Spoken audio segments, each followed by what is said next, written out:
발리 사파리 투어? 그거 정말 할만해? 안녕하세요. 얼굴로 부부 최 회장입니다. 저희는 얼마 전에 발리로 다이빙 사파리 투어를 다녀왔는데요. 다이빙 사파리 투어 생소하시죠? 보통 일반적인 다이빙 투어는 리조트 한 곳에 머물면서 다이빙을 하죠. 하지만 사파리 투어는 다양한 지역을 옮겨 다니면서 거기에 가까운 숙소에 머물며 다이빙을 하는 형태를 말합니다. 리버어보드와 비슷하지만 배가 아닌 육지에서 이루어진다는 점이 다릅니다. 참고로 리버어보드는 배 위에서 생활하면서 먹고 자고 다이빙하는 시스템을 말합니다. 저희는 툴란벤, 떼빼꽁, 그리고 노사펜이다 2일 이렇게 해서 총 4일간 다이빙을 했는데요. 이번 영상에서는 각 포인트별 특징을 간략하게 설명드리고 이번 사파리 투어를 통해 제가 느낀 솔직 후기를 남겨보려고 합니다. 바로 시작해 보겠습니다. 먼저 첫 번째 포인트는 툴란벤인데요. 세계적으로 유명한 난파선이 있죠. 바로 리버티 난파선입니다. 저희는 이 리버티 난파선과 보가렉을 보고 왔는데 모든 다이빙이 비치 다이빙으로 진행됩니다. 이 난파선이 수심이 얕은 곳부터 깊은 곳까지 분포되어 있어서 초보 다이버는 물론 딥다이빙을 하고 싶은 분들도 충분히 즐길 수 있는 포인트였고요. 화산재 모래로 이루어져 있어서 거기에서 또 다이빙을 하는 기분이 조금 색달랐어요. 이 리버티 난파선에서 야간 다이빙도 진행했는데 야간에 난파선을 보니까 그 음침한 기운이 있거든요. 재밌더라고요. 그런데 개인적으로는 리버티 난파선이 보가렉보다 한 3배 정도 더 크긴 한데 보가렉이 모양이 조금 더 온전하다 보니 저는 리버티보다는 보가렉이 조금 더 재밌었던 것 같습니다.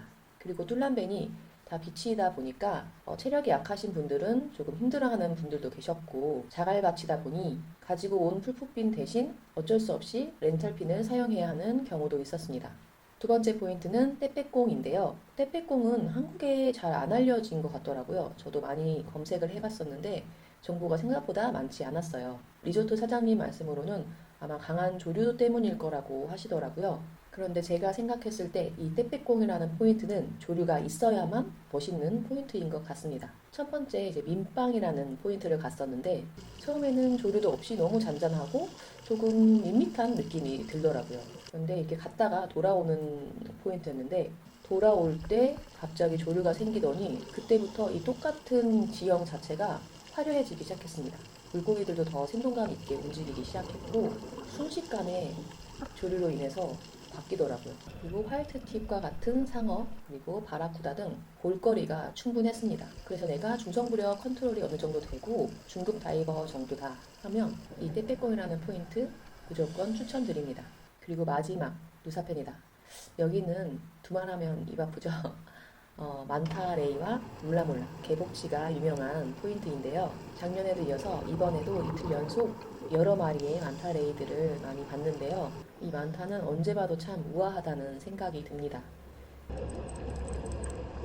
그리고 이 만타레이에 가려져서 바닥에 깔리듯이 있던 스팅레이가 좀 묻혔는데 이 스팅레이를 보는 재미도 있고요. 만타 포인트는 이제 기본적으로 시야가 그렇게 나오는 포인트는 아닌데 이 포인트 외에 크리스탈 베이라던가 SD 포인트 등은 시야가 15에서 20m로 빵빵 터졌습니다. 굉장히 맑은 시야가 나왔고요. 대신 이 페니다는 수온차가 크기도 해요. 만타 포인트가 뭐 27에서 28도 정도 나왔다면 개복치가 나오는 크리스탈 베이는 기본이 26도에서 수온 약층 만나면 24도까지 뚝 떨어집니다. 추위에 약한 저희 부부는 이때 조금 힘들어했어요. 저희가 추워하는 것과 달리 이 몰라몰라에게는 아직은 높은 수온이라 아쉽게도 보지는 못했습니다만 그래도 충분히 만족스러운 다이빙이었어요. 참고로 수온은 툴란벤이 가장 높았고 그 다음 떼빼꽁, 페니다 수온입니다. 김강사는 다음에 또 오게 되면 그때는 드라이 슈트를 가지고 온다. 다음은 제가 느낀 사파리 투어의 장단점입니다. 우선 아무래도 숙소가 가깝기 때문에 다양한 포인트를 효율적으로 경험할 수 있습니다. 사파리 투어가 아니었으면 하지 못했을 야간 다이빙도 할 수 있었고요. 아무래도 숙소가 가깝다 보니까 피로가 그나마 덜 쌓인 것도 있겠죠. 하지만 반면에 숙소를 계속 옮겨야 해서 다행히 장비는 리조트 측에서 옮겨주지만 개인 장비를 계속 이동을 해야 한다는 불편함이 있었고요. 이 첫날 숙소가 너무 좋았는데 머무는 시간이 짧다 보니 그게 참 아쉬웠다는 생각도 들었습니다. 이거는 사파리 투어의 단점이라기보다는 개인적인 아쉬움이 남는다 정도겠죠. 사실 이번 사파리 투어를 이제 계획하면서 맨장한도 넣을까 고민을 했었는데 안 넣길 정말 잘했다는 생각이 들고요. 맨장한은 궁금하긴 하지만 다음에 그냥 우리끼리 여행을 갈 때 한번 가보는 정도로 남겨놔야겠다는 생각이 들었습니다. 그래서 결론적으로 사파리 투어 할 만한가요? 라고 물어보신다면 한 번 정도는 추천합니다. 만약에 뚠란벤을 가보지 않으셨다면 한 번 정도는 가보시라고 말씀을 드리고 싶어요. 그런데 이미 다녀오셨다. 그렇다면 저는 산후루에 그냥 숙소를 잡고 페니다와 떼빼꽁 정도만 갈 것 같아요. 떼빼꽁은 이제 산후루에서 빠당바이로 가야 되는데 1시간 반 정도면 충분히 이동을 할 수 있고요. 그만큼의 볼 가치가 좀 있다고 생각이 듭니다. 하지만 이건 저의 생각일 뿐이라서 여러분의 체력을 고려해서 본인의 스타일에 맞게 일정을 조정하시면 되겠습니다. 네, 오늘 영상이 발리 다이빙이나 사파리 투어를 두고 고민하고 계시는 분들에게 도움이 되시길 바라며 좋아요와 구독도 부탁드립니다. 오늘 영상 시청해 주셔서 감사드리고요. 저는 다음에 돌아오도록 하겠습니다. 빠잉.